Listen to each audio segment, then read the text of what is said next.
बहुत समय पहले की बात है। एक तालाब के किनारे पर एक बगला रहता था। एक दिन कोई भी मछली नहीं पकड़ पाने पर वह बहुत उदास हो जाता है। एक बुद्धिमान केकड़ा था जो अक्सर तालाब में रहने वाली मछलियों की मदद भी करता था और उसी तालाब में रहता भी था। उदास बगुले को देखकर केकड़े ने पूछा कि क्या बात है। बगुले ने कहा, हाय, मैं चिंतित हूँ कि तालाब की कोई भी मछली मेरे भोजन का स्रोत बने बिना ही जल्द ही यहाँ से चली जाएगी। मैंने मछुआरों के एक समूह की बात सुनी है कि इस तालाब की सभी मछलियों को पकड़ लिया जाएगा। मैं कुछ कोस दूर एक जलाशय के बारे में जानता हूँ जहाँ सभी मछलियाँ सुरक्षित रहेंगी। अगर मछलियों को मुझ पर भरोसा हो तो मैं प्रत्येक दिन कुछ मछलियाँ दूसरे तालाब में सुरक्षित लेकर जा सकता हूँ। सभी मछलियाँ दूसरे तालाब तक बगले के साथ जाने के लिए उत्सुक थीं।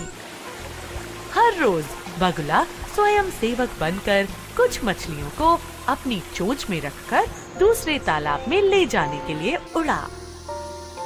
परंतु वह एक बड़ी चट्टान पर पहुंचकर सभी मछलियों को खा जाता। इस कारण वहीं चट्टान के पास मरे जीवों की हड्डियों का ढेर बढ़ने लगा। इस तरह बिना कोई प्रयास करे वह मछलियों को नियमित रूप से प्राप्त करने में सक्षम हो गया।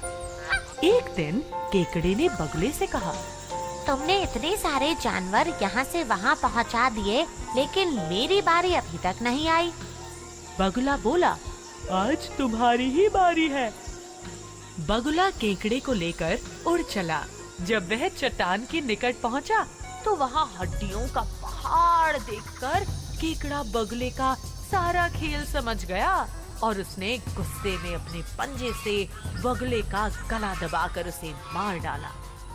केकड़ा रेंगता हुआ वापस तालाब में पहुंचा और मछलियों को बताया कि किस प्रकार बगुला सबसे झूठ बोल रहा था। हमने इस कहानी से सीखा है, अत्यधिक लालच बुरी बला है। Please like and subscribe to our channel for more moral stories on India Inspire.